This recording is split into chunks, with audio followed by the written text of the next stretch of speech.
안녕하세요. 워런 버핏처럼 매일 신문을 박전모와 함께 읽으면서 투자의 고수가 됩시다. 웜의 신박 오늘 9월 15일 순서입니다. 네.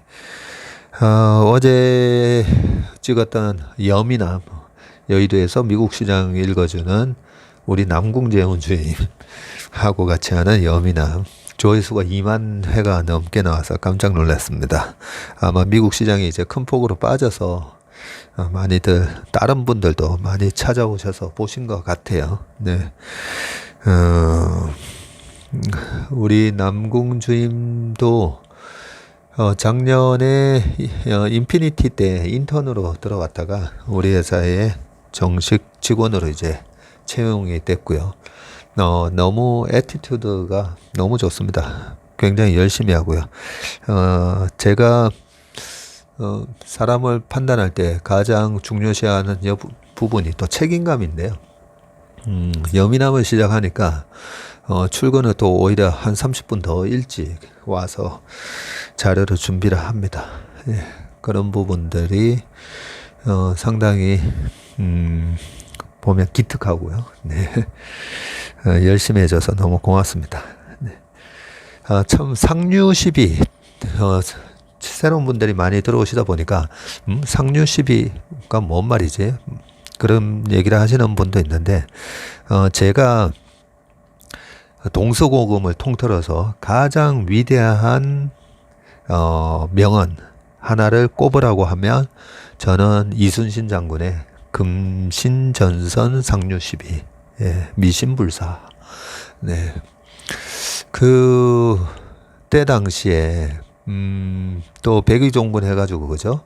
아니 그렇게 나라를 위해서 목숨을 바치면서 일을 하고 전쟁에 가서 싸우고 했는데 선조가 시기를 해서 잡아가뒀다가 또 안 될 것 같으니까 원균 장군이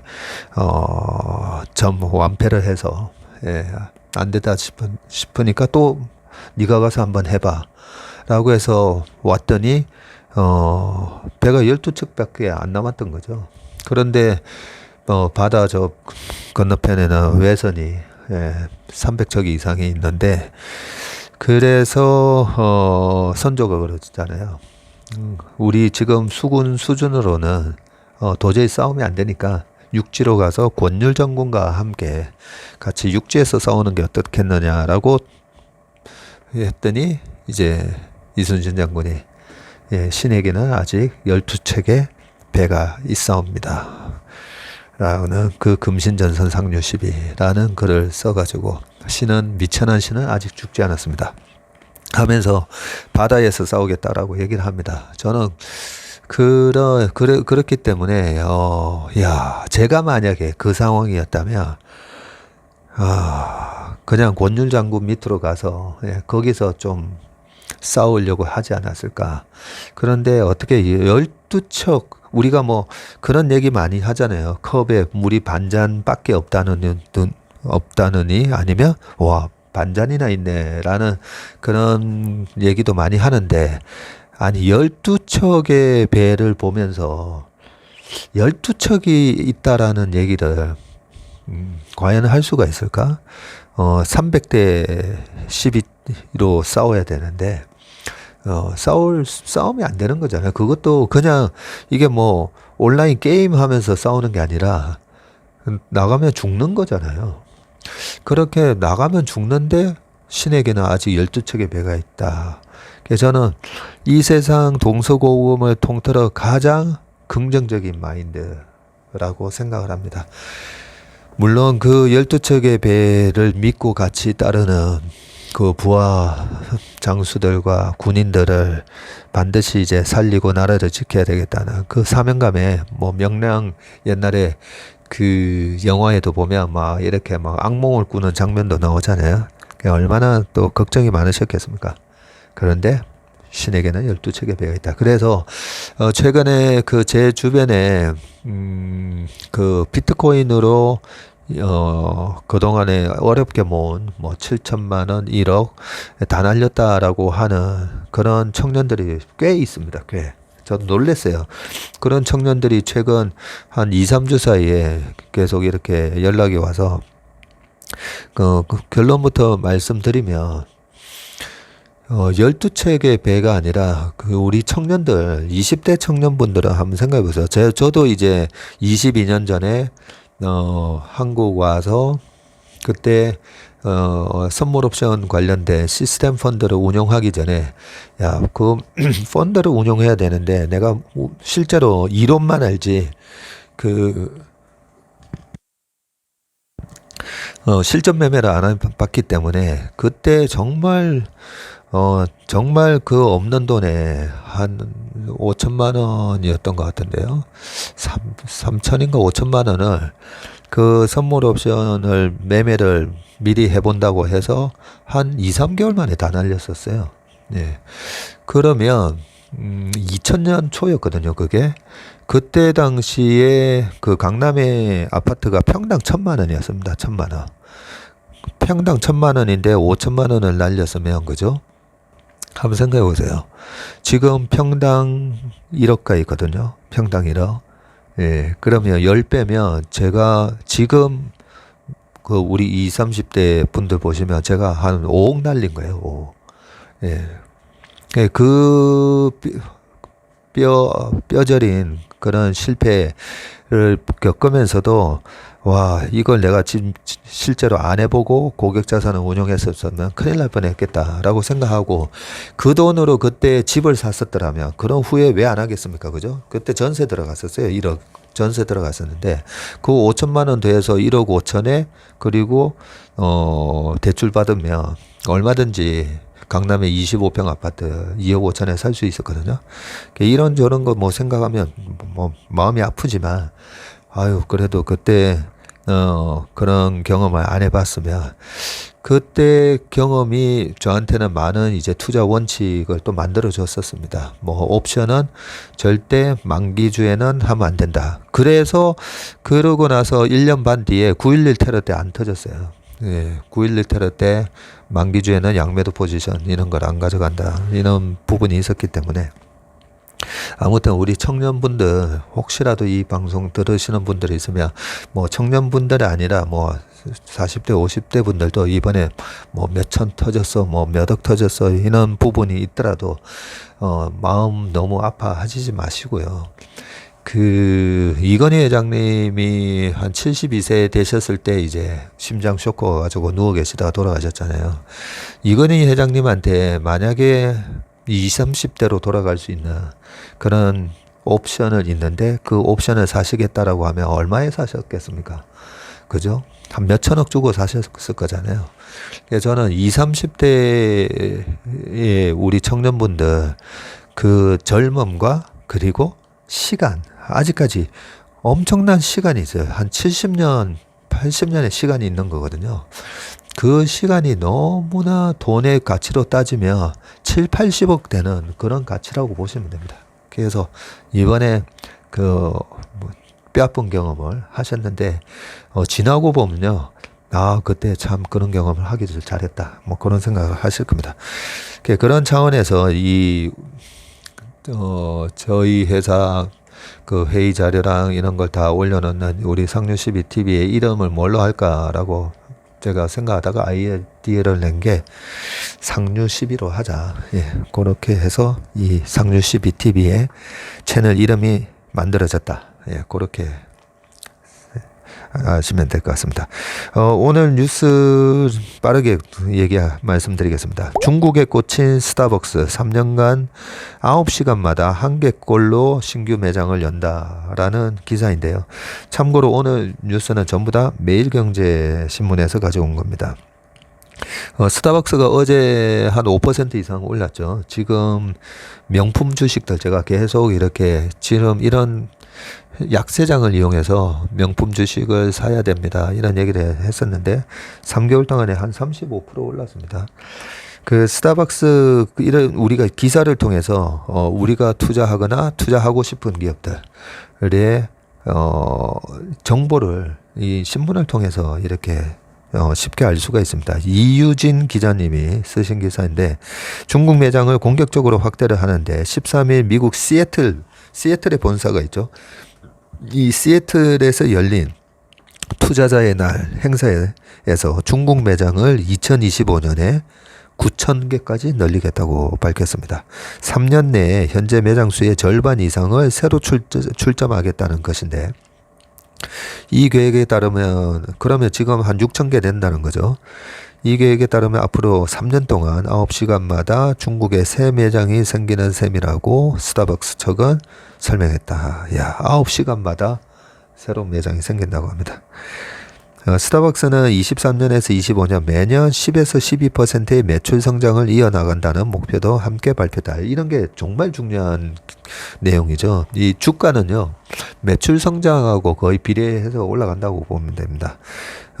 이익 성장이 처음에 이런 게 매출 성장에 의해서 점포를 늘리고 캐파를 증설하고 하면 한 3년에서 5년 동안 감가상각이 발생하잖아요. 그래서 매출은 늘어나는데 이익이 왜 이리 안 늘어나지? 이럴 수가 있어요.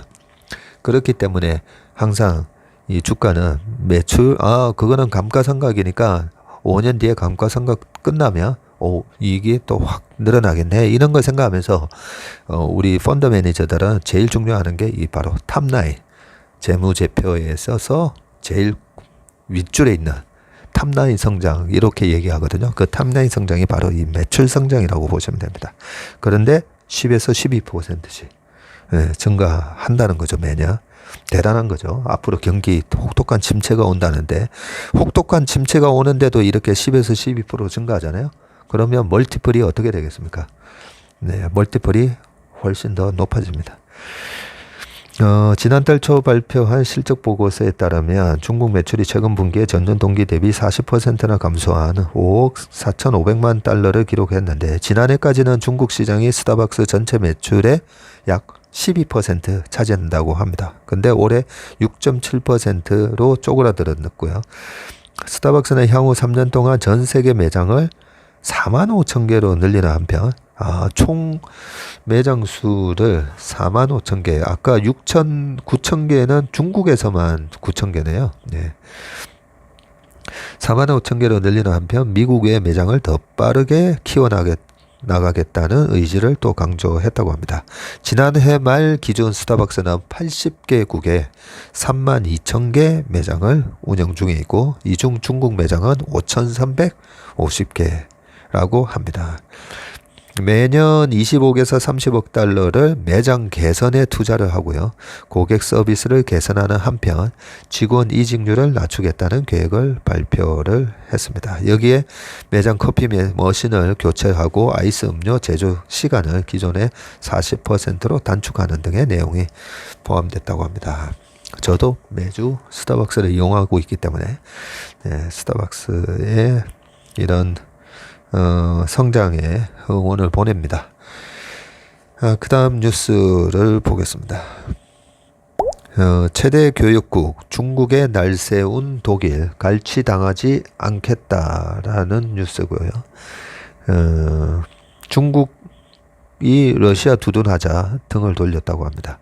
유럽 최대 경제 대국인 독일이 중국 의존도를 낮추기 위한 새로운 무역 정책을 추진한다. 중국은 독일의 최대 교역 상대다. 하지만 중국이 우크라이나를 침공한 러시아를 두둔하자 독일 정부가 강경한 태도를 보이기도 한 것이다. 적의 적은 동지가 되는데 적의 친구는 적이 되는 그런 개념인 것 같습니다.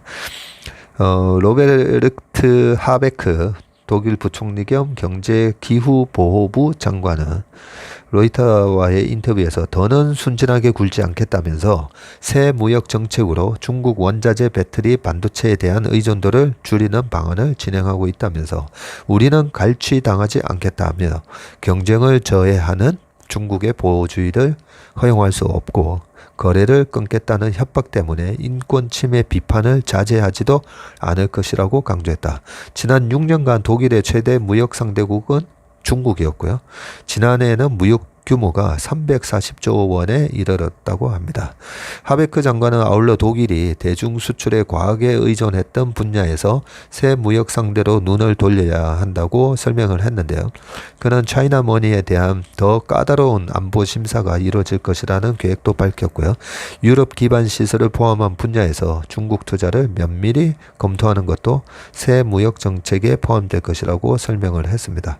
하베크 장관은 중국 국영 해운사인 중국 원양 해운이 독일 함부르크 항구에서 한 컨테이너 운영사의 지분을 사들이려 하는데 반대 의사를 표하며 유럽이 더는 중국의 1대1로를 지지하지 말아야 한다고 말을 했습니다. 이는 중국의 지분 취득에 대한 우려가 기술 분야뿐만 아니라 물류를 포함한 다른 산업으로도 번지고 있다는 점을 내비친 것이라고 로이터 통신은 해석을 했습니다. 시진핑 중국 국가주석이 주도하는 1대1로가 단순한 경제협력 정책이 아닌 중국의 세력 확장과 중국식 권위주의 이식을 위한 전략이라고 주장하는 미국 정부 의회의 태도와 함께한 셈입니다. 예.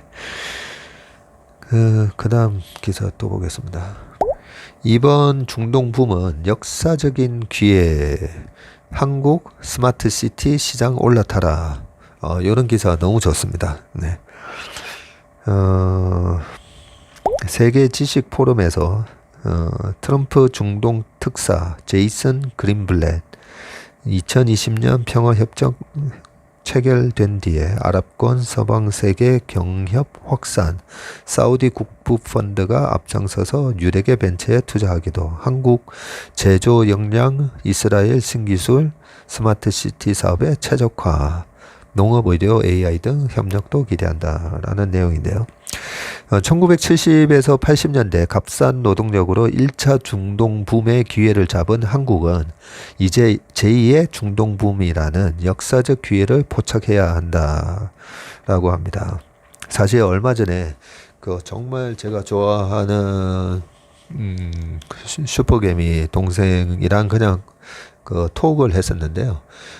톡을 하다가 중동 얘기를 하는 거예요. 최근에 유가가 많이 올라갔으니까 요즘 중동이 부자가 되고 있잖아요. 그죠? 중국이 세계의 공장 역할을 하면서 2000년대부터 2015년까지 크게 성장을 하면서 차이나 스토리였잖아요. 중국이 인프라 투자할 때는 인프라, 그리고 돈을 많이 벌고 나서 소비를 시작하니까 중국 소비 관련주, 뭐 그런 것처럼 지금 돈을 어느 나라가 벌고 있는가라고 보면 지금 중동이 돈을 벌고 있습니다. 그러면 74년, 79년도에 오일 쇼크, 그것 때문에 세계적인 경제 불황이 오고 그죠? 난리 났었죠. 그런데 1970년도에 중동 붐이 있었던 거죠. 그래서 우리나라 아버지 세대 분들, 삼촌 세대 분들이 많이 중동에 나가가지고 달러를 벌어오셨잖아요. 그죠? 그래서 이 중동에 대한 부분이 상당히 저도 최근에 이제 좀 관심을 갖고 있는데, 이분이 그 말씀을 딱 하셨네요. 제2의 역사적 기회를 포착해야 한다.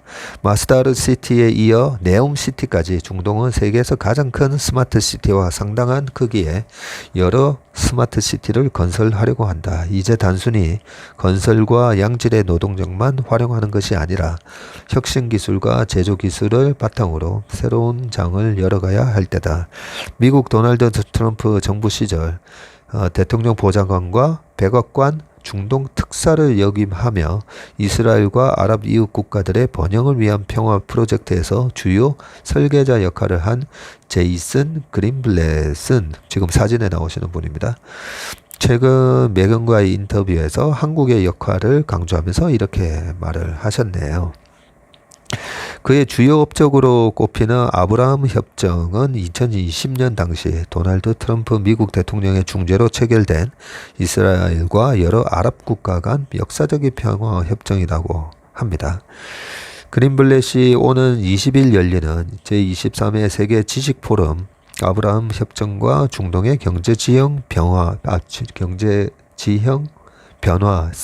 세션에 참석을 하는데요. 아랍에미리트 수장경위인 아부다비의 압둘라 압둘 아지즈 얄 알 샴시 아부다비 투자진흥청장 직무대행. 아유, 이름이 길어가지고요. 이스라엘 연쇄 창업가인 마티 코아비와 토론을 벌일 예정이라고 합니다. 좌장은 글로벌 식품 공급망과 농업 분야 프로젝트를 주도하고 있는 맥킨지 뉴욕 사무소의 다니엘 아미네차 시니어 파트너가 만든다고 하네요. 요날 그런 얘기를 하신다고 하니까 요 약간 내용이 좀 더 있네요. 그린블렛은 어피니티 그 파트너스가 운용하는 30억 달러 중 20억 달러가 무하마드 빈 살만 사우디아라비아 왕세자가 이끄는 국부펀드 퍼블릭 인베스트먼트 펀드에서 나온 것이라고 하면서 사우디아라비아가 처음으로 이스라엘 기업에 투자한 셈이다라고 뭐 쭉 하면서 나중에 이 20일 날 세미나 하고 나서 그 내용이 있으면 조금 더 그때 다시 한번 다루겠습니다.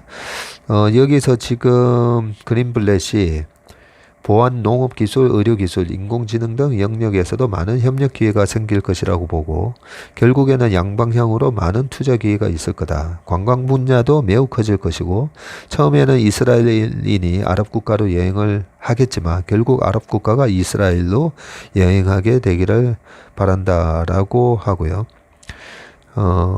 미국인들은 중동에 대해 대체적으로 아직 잘 이해하지 못하고 있다. 미국 대중에게 오늘날의 새로운 중동, 사우디아라비아와 UAE, 특히 아부다비에 대해 교육하고 알리기 위해 할 수 있는 일이 많다고 생각한다.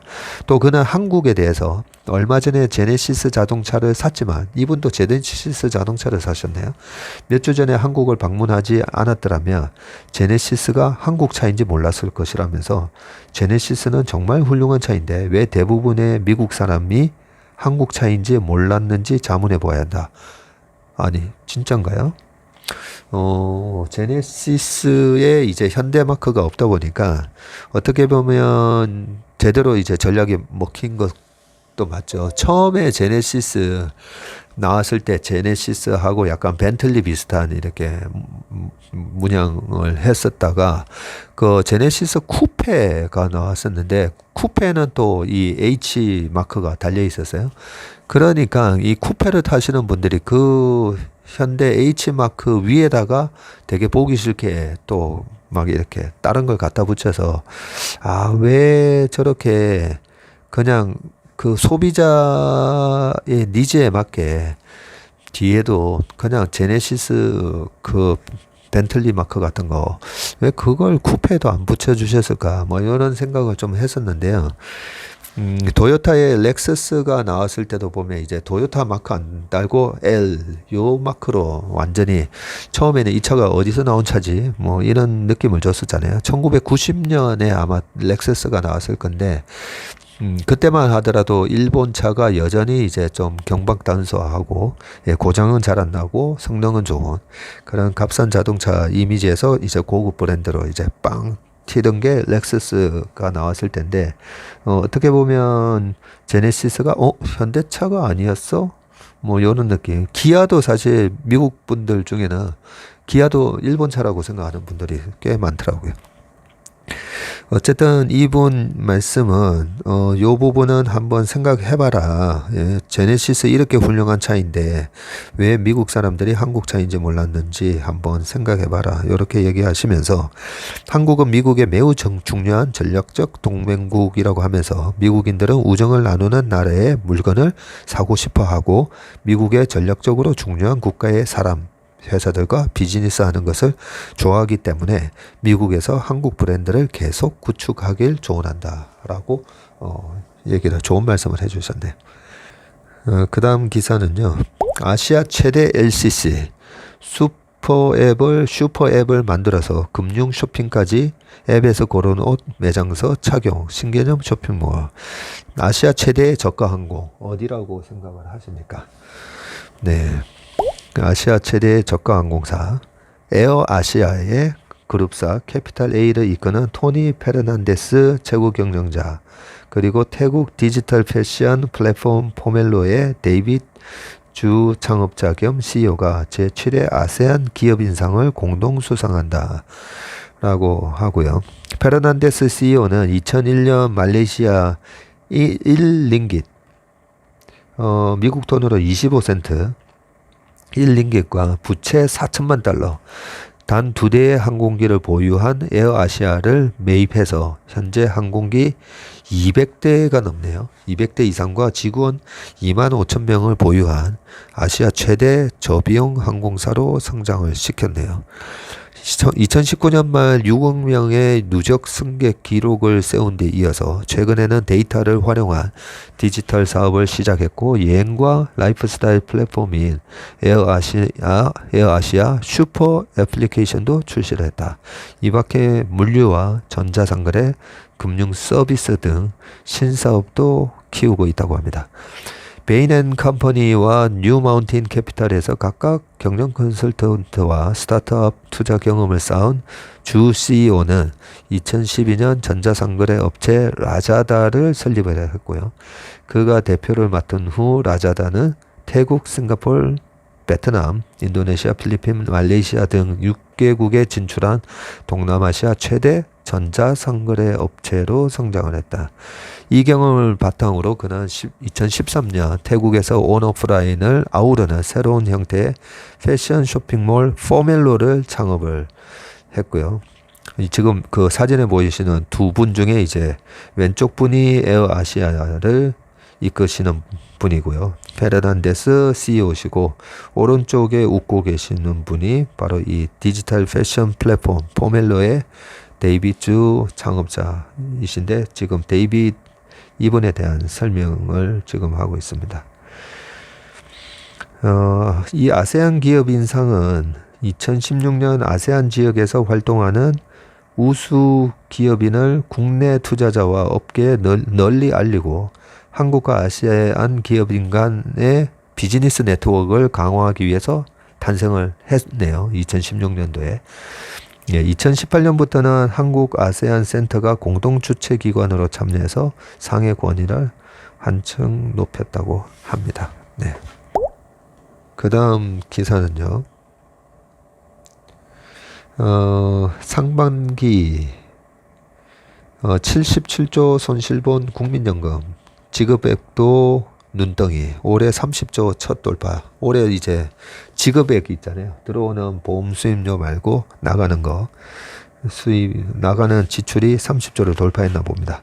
7년 만에 지급액이 2배가 늘었고요. 총자산은 1년 만에 900조가 붕괴가 됐고, 급속한 고령화 진행 여파로 수급자도 600만 명 첫 돌파했다고 합니다. 일단 여기 표에 보시면 연간 지급액 30조 원을 돌파한 국민연금이라고 되어 있으면서 2005년도에 3조였고요. 2015년도에 15조, 10년 만에 3배가, 5배가 늘었네요. 그리고 2022년 올해 30조가 되고, 그 가로안이 10,000명 단위인데요. 2015년도에는 383만 명이었는데 지금 2022년에는 604만 명으로 되어 있습니다. 올해 5월 기준 국민연금 수급자가 600만 명을 돌파했고, 지급액도 30조 원을 넘어섰고요. 연금이 언제 고갈되는지, 요런 게 좀 궁금하잖아요. 그 밑에 이제 앞으로 더 문제다라고 하면서, 국회 예산정책처는 국민연금 수급자가 2030년이 되면요 874만 명이 되고, 2040년이 되면 1290만 명에 달한다고 합니다. 잠깐만요. 제가 15년 뒤에 하면 나중에 1290만 명에 저도 포함이 되네요. 2030년도에 874만 명에는 포함이 안 되는데, 그리고 2060년에는 1689만 명이 된다고 합니다. 우리나라 3분의 1은 다 국민연금을 받게 돼 있네요. 2060년도에는요. 그런데 2020년에 740조였던 국민연금은 2030년도에는 1027조로 늘어난 뒤에 2055년도에 완전 고갈될 것으로 우려된다라고 되어 있습니다. 지금 자주 제가 이런 얘기를 다루잖아요. 국민연금이 언제 고갈되는지 이렇게 되어 있는데 국민연금이 처음 도입될 당시 노령연금을 받기 시작한 나이는 만 60세였습니다.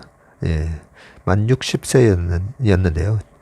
1998년 1차 연금 개혁을 통해서 지급 개시 연령을 2013년부터 2033년까지 약 20년에 걸쳐 단계적으로 5세를 늦췄다고 합니다. 그래서 지금 65세부터 받나 보네요.